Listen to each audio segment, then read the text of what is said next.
Bonjour et bienvenue dans So What. À l'heure du livre numérique, l'association Old School propose une alternative, le livre vivant dans les bibliothèques mulhousiennes. Regardez.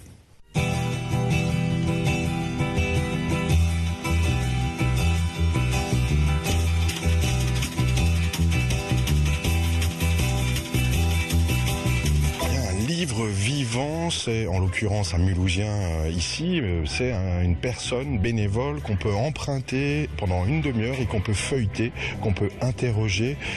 Juste, on n'a pas le droit de le toucher, mais on peut lui poser toutes les questions qu'on veut. Les gens viennent avec une démarche qui consiste à écouter une histoire et à laisser faire. D'autres vont poser une ou deux questions et certains répriment la question aussi, c'est arrivé. Alors il faut éventuellement les reprendre. Là, c'est à chacun de voir. Moi, s'il y a des questions, pas de souci. Déjà, ça témoigne d'un intérêt parce qu'en fait, si la personne ne réagit pas, peut-être elle aime, mais on n'en est pas 100% sûr, on n'a pas de retour là-dessus. Et c'est peut-être le seul côté un petit peu frustrant, quoi, que c'est pas obligé d'être gratifiant sous la forme de « ouais, c'était bien ». Mais des fois, c'est difficile de savoir. Les gens sont aussi un peu timides, ils nous ont jamais eu. Et puis, c'est une rencontre avec quelqu'un qu'on a le plus souvent jamais vu.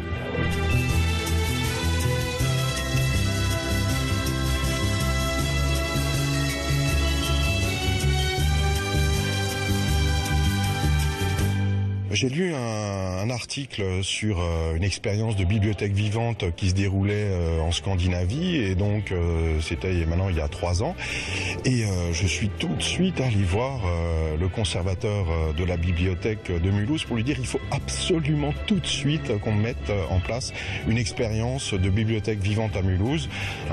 C'était au départ pour casser les clichés, c'est-à-dire qu'on pouvait emprunter un imam, un homosexuel, un ex-néo-nazi et des choses comme ça, pour justement confronter la réalité aux pensées stéréotypées qu'on peut avoir, et donc découvrir par soi-même que un homosexuel c'est une personne tout à fait normale, par exemple.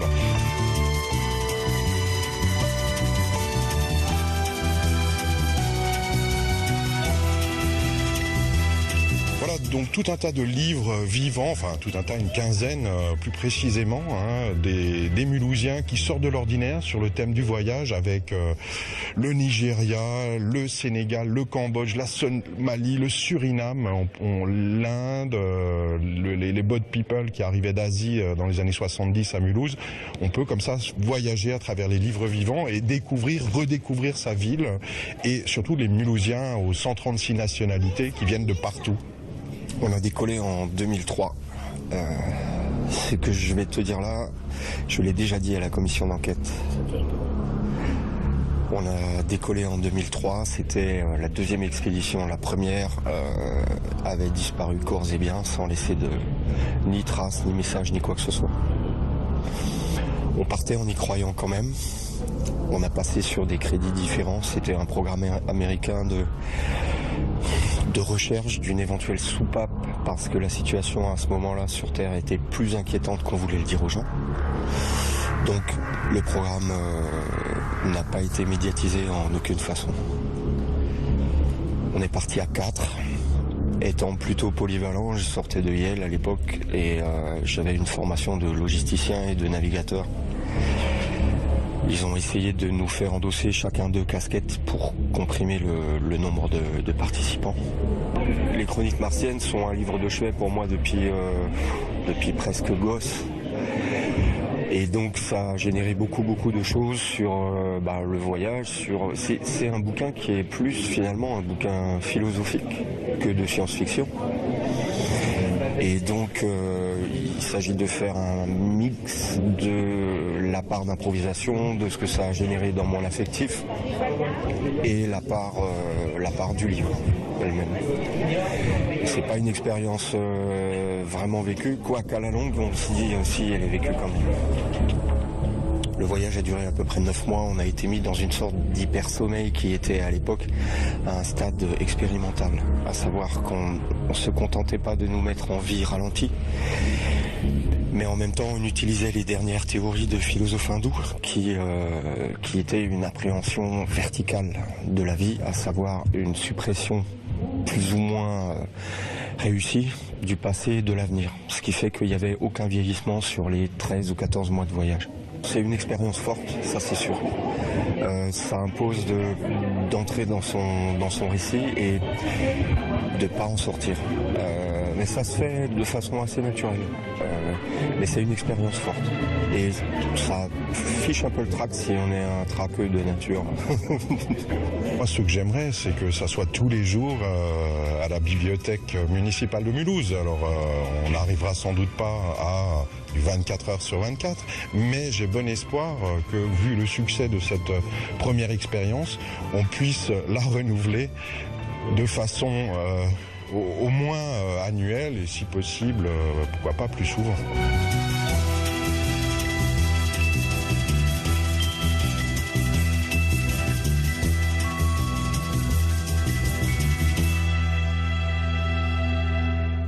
Cette semaine sur vos écrans, J'enrage de son absence, le premier film de fiction de Sandrine Bonner. Nous avons rencontré la réalisatrice qui nous parle de ce film qui est notre gros coup de cœur. Regardez. Oui. C'est Jacques. Le chocolat, un jus de fruits. Il est gentil, Jacques.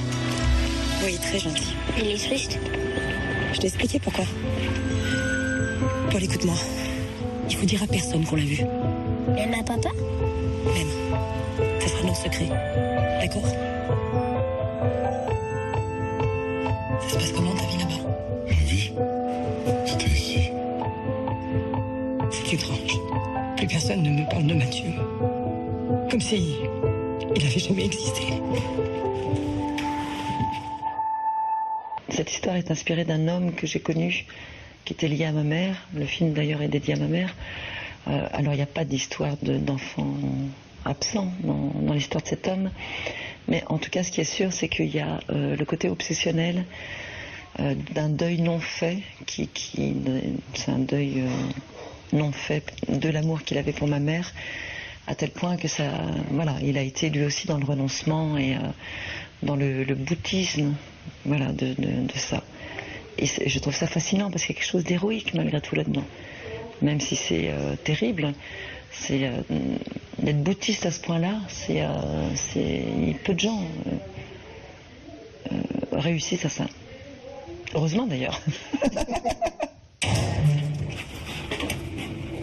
Ça va un petit peu? Oui, ça va. C'était bien à l'école? Oui. J'ai quelque chose pour toi. C'est quoi?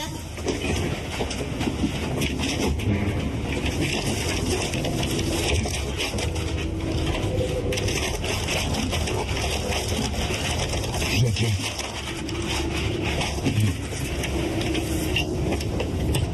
C'est des aquarelles et des crayons. Tu les aimes? Oui, beaucoup.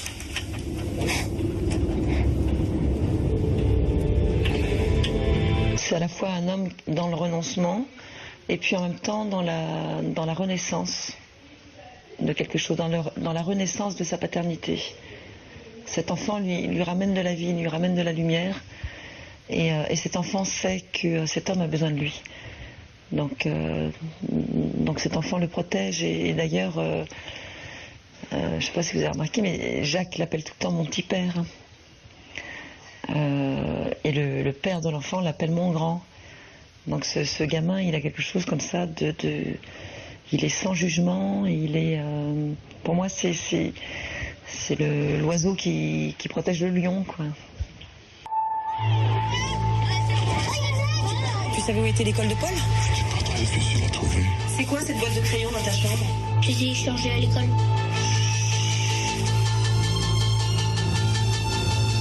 Si on imagine une suite, moi je pense que cet enfant, il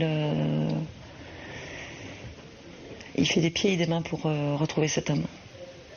Il a vécu une grande histoire avec cet homme. Moi je crois que quand il y a de l'amour à ce point-là, aussi fort, aussi, ça reste un cadeau malgré tout. Même si on passe par des des épreuves. Pour moi, cet enfant, jamais plus il n'oubliera cet homme. Il sera marqué à vie, mais marqué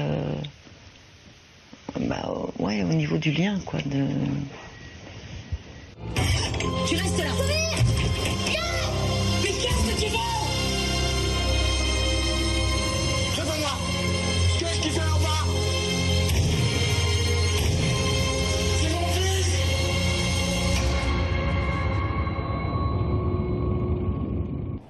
Toutes les semaines, Morgane Arkel nous propose le meilleur du net dans SOWAT 2.0. Regardez. Salut, aujourd'hui j'avais envie de partager avec vous l'un de mes coups de cœur musicaux, il s'agit de Carole Boyer. Si vous êtes adepte des afterwork et des soirées branchées de la région, je suis sûre que vous l'avez déjà croisée. Carole est issue d'une famille de musiciens, son père pianiste jazz, sa mère danseuse, du coup elle a passé toute son enfance bercée par la musique jazz et brésilienne. Un mélange détonnant qui se ressent dans son album Aficionada que vous pouvez télécharger sur caroleboyer.com. Pour info, elle sera en concert le 30 novembre au Château de l'Île à Oswald, le 22 décembre au bar de l'hôtel Hilton à Strasbourg et le 25 décembre à l'hôtel du Parc à Mulhouse. Évidemment, vous pouvez retrouver toutes les dates de ses prochains concerts sur son site internet. Et en attendant, je vous propose de découvrir Carole Boyer à travers le clip d'un de ses morceaux qui s'appelle Dance Me to the End of Love.